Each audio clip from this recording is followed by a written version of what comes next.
അത്ര നല്ലതല്ല. അഹോ അയ്യോ അയ്യോ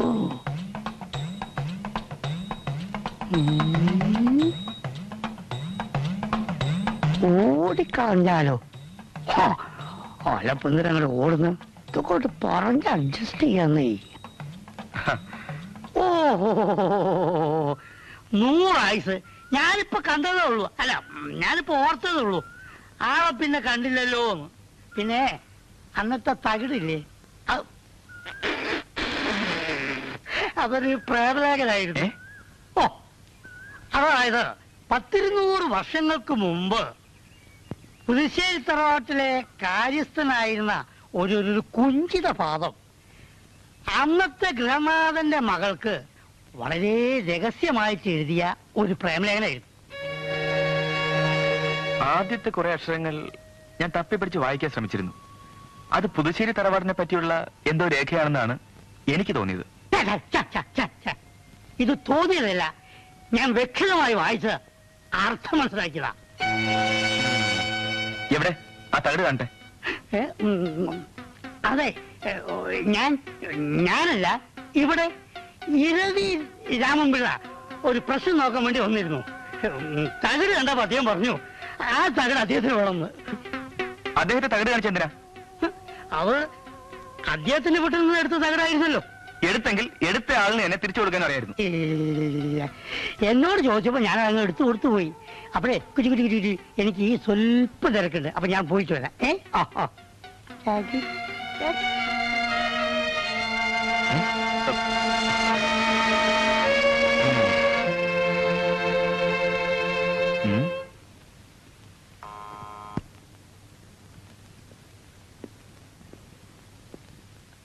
അച്ഛനുണ്ടോ? ഉണ്ടല്ലോ, വരൂ, അകത്തിരിക്കാം. ഇരിക്കൂ. എന്തായി, ഗവേഷണമൊക്കെ കഴിഞ്ഞു? ഇടയ്ക്ക് വെച്ച് ഗവേഷണത്തിന്റെ സബ്ജക്ട് മാറിപ്പോയി. വാസ്തുകല വിട്ടോ? വാസ്തു മാത്രം വിട്ടു. പിന്നെ കലയോട് കൂടുതൽ അഭിനിവേശം തോന്നിയതുകൊണ്ട് വാസ്തുവിന് വിടേണ്ടി വന്നു. എന്ത് കല? അത് പല കലകളുണ്ടല്ലോ. ഇപ്പോ ഈ ഹാർമോണിയം, തബല, പിന്നെ വീണ, ഇതൊക്കെ ഒരു വീക്ക്നെസ് ആയി മാറിയിരിക്കുകയാണ്. കൂട്ടത്തിൽ ഈ വീണയുടെ കാര്യത്തിലാണ് ഞാൻ വല്ലാതെ വീണുപോയത്. ആരോടാണ് നീ കൊഞ്ചുന്നോ? നിനക്കെന്തോടാ? അല്ല, ഞാൻ കണിയാന്റെ കയ്യിൽ ഞാനൊരു തകിട് കൊടുത്തിരുന്നു. അതൊന്ന് തിരിച്ചു കിട്ടിയാൽ. എനിക്ക് സൗകര്യമില്ല തരാൻ. ഇനി ഈ വീടിന്റെ പടി അടക്കം വേണ്ട. അകത്ത് പൊടി. മര്യാദക്ക് വീടൊഴിയുന്നതാണ് അനിയന്റെയും ചേട്ടന്റെയും ആരോഗ്യത്തിനല്ലത്. അത് ഞങ്ങൾ തീരുമാനിച്ചു. ഞങ്ങളുടെ ആരോഗ്യത്തെ പറ്റി ഓർത്ത് സാർ അല്പം പോലും വിഷമിക്കാൻ വേണ്ട. ഇറങ്ങി പോടാ.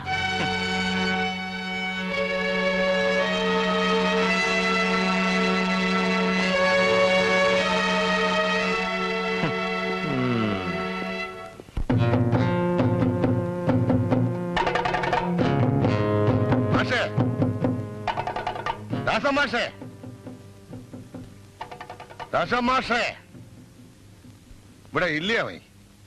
ഇവിടെ തന്നെയും പുറത്ത് കാണുന്നില്ലല്ലോ. ദാസം മാസ്റ്ററേ,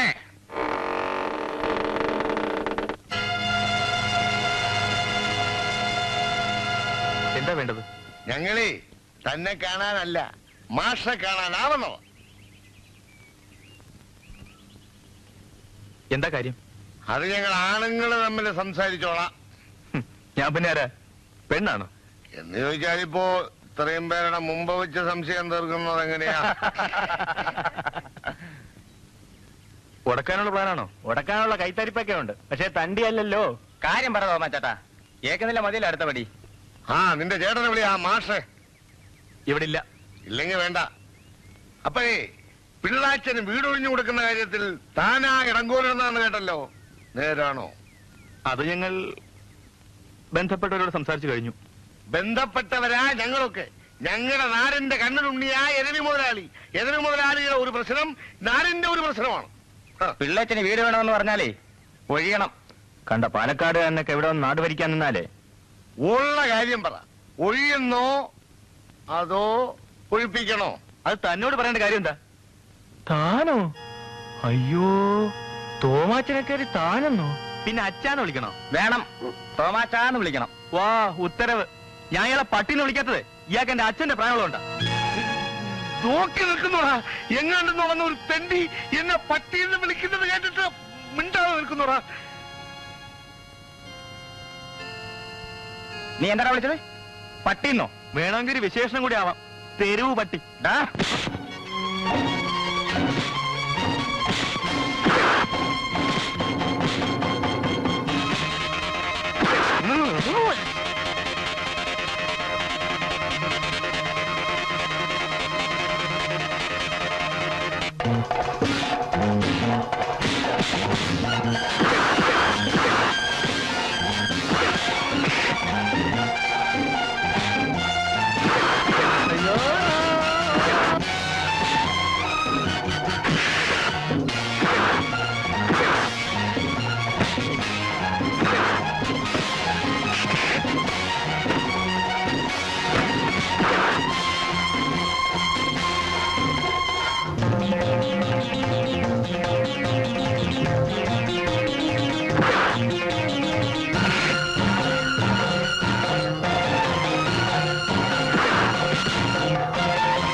ഓടിക്കോടാ, നാട്ടുകാർ മുഴുവനും വരുന്നുണ്ടടാ, ജീവനും കൊണ്ട് ഓടിക്കോ.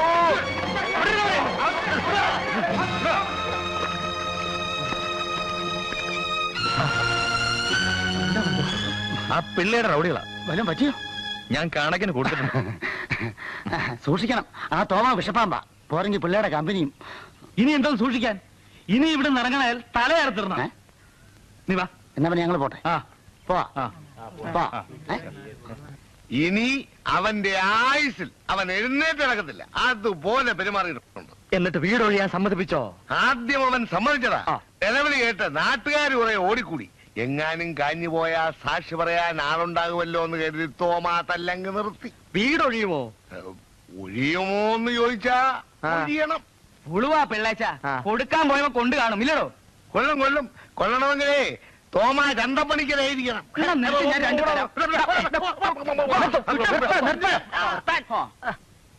നീ തറുതല പറയാതെ ഉള്ള കാര്യം പറ. വീടൊഴിയുമോ? വീടൊഴിയുമോ? അത് ഇങ്ങനെ എടുത്തെടുത്ത് ചോദിച്ചാൽ അവരുടെ കാര്യം അവർക്കല്ലേ അറിയാവൂ മുതലാളി. 15 കുപ്പി കള്ളും 100 രൂപ വെള്ളത്തിലായി. ഒരുപാട് മറ്റേ വർത്തമാനം പറയരുത്. പറയുന്നു തോമാ ഒരു കാര്യം വെച്ചാൽ അത് നേരിട്ടേ വന്നിട്ടുള്ളൂ. ഒരു ചട്ടമ്പി വന്നിരിക്കുന്നു. ചന്തുവേ, എന്തുവേ?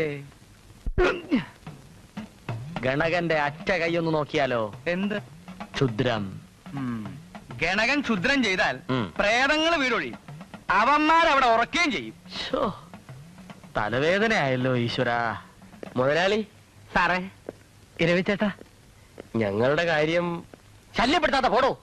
ഇവിടെ ചില പ്രധാനപ്പെട്ട ചർച്ചകൾ നടക്കുകയാണ്. ഇനി അധികം വച്ച് നീട്ടിയ ഈ വീട്ടു പഠിക്കാൻ ഞങ്ങൾ ശവം കാണും സാറേ. അപ്പൊ അടിയുടെ ചൂട് മറന്നിട്ടില്ല. ശരി, പോയിട്ട് നാളെ കാലത്ത് വാ. ഞാന് സമാധാനമായിട്ടൊന്ന് ആലോചിക്കട്ടെ. നാളെ ശരിയാകുമോ സാർ? പോയിട്ട് വരാൻ പറഞ്ഞില്ലേ, നോക്കാം. അതെ, നിന്നേ.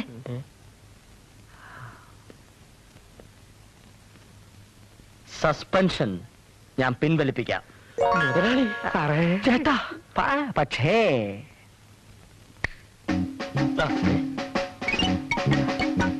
കിട്ടിയത് പോരല്ലേ? എന്റെ ദൈവമേ, സസ്പെൻഷൻ പിൻവലിക്കാൻ വേണ്ടി ചാത്തനേർ നീ എന്തെല്ലാം അനുഭവിക്കണോ ദൈവത്തിനറിയാം. ഇതൊക്കെ അന്നേരം ആലോചിക്കണമായിരുന്നു. 3 പേരും 3 ഡയറക്ഷനിലോട്ട് പോണം. എറി കണ്ടാ ഒരു സംശയം തോന്നരുത്. പിന്നെ തമ്മി എറി കൊള്ളരുത്.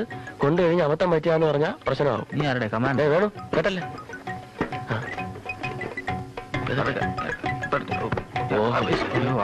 ലക്ഷണമുണ്ട്. സൈക്കിൾ അങ്ങോട്ട് മാറ്റി. നീ വാക്ക് വശത്തോട്ട് വയ്ക്കും. ഞാനീ ഭാഗത്ത് കാണും. എറിയുമ്പോ സൂക്ഷിക്കണേ.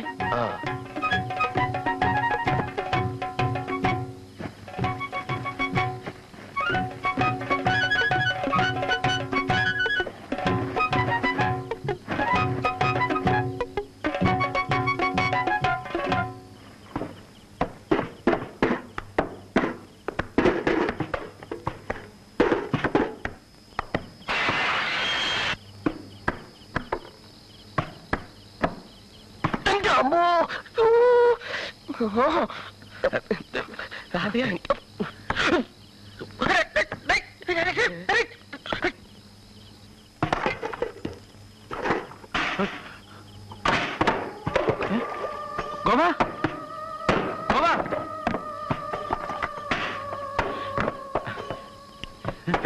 ആരോ കല്ലെറിയുന്നല്ലോ. അല്ലോ ഏതാണത്?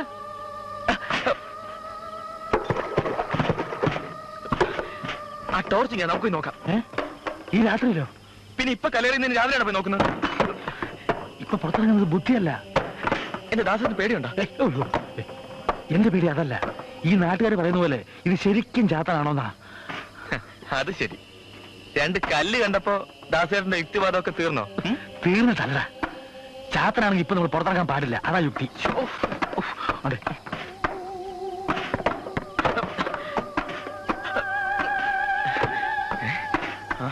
ഗോപാ, ഇപ്പൊ പുറത്തിറങ്ങരുത്. ചാത്തനെങ്കിൽ ചാത്തൻ കണ്ടിട്ട് എന്നെ കാര്യം. എന്ത് വന്നാലും നിന്നെ ഞാനിപ്പോ പുറത്ത് വിടില്ല. ആരാണത്? ചേട്ടാ, ആ തോക്കി എടുക്ക്. തോക്കോ? ആ തോക്കേ, റൈഫിൾ. ഇവനൊക്കെ എന്ത് കാച്ചിട്ടുന്ന കാര്യം? തോക്കെടുക്കണം. ഓടിക്കോടാ, അവന്മാര് തോക്കെടുക്കാൻ പോണം. അതേ ഉന്നമില്ലാത്ത പാർട്ടികൾ നേരെ നമ്മുടെ തലയിൽ തന്നെ ഓടിക്കിട്ടോ. തോക്കല്ല ഓരോ ഇരവി ദരിദ്രവാസി പറഞ്ഞില്ലല്ലോ. അയ്യോ, വരും വരും. അയ്യോ അയ്യോ, ഇത് ബ്രേക്കില്ല. അയ്യോ അയ്യോ, അപ്പൊ സൗകര്യമല്ലോ. ഗോപാ, പേടിയുണ്ടോ? നീ ഒറ്റയ്ക്ക് അവിടെ കിടക്കണ്ട. വേണമെങ്കിൽ ഇവിടെ കുടിക്കോ. ചേട്ടൻ കിടന്നോ. ചാത്തന്മാർ ഇനിയും വരുന്നുണ്ടോന്ന് അറിഞ്ഞിട്ടേ ഞാൻ ഉറങ്ങുന്നുള്ളൂ. എന്തെങ്കിലും ആവശ്യം വന്നാൽ എന്നെ വിളിക്കണേ. ഓ, ലൈറ്റ് ഓഫ് ചെയ്യണ്ട.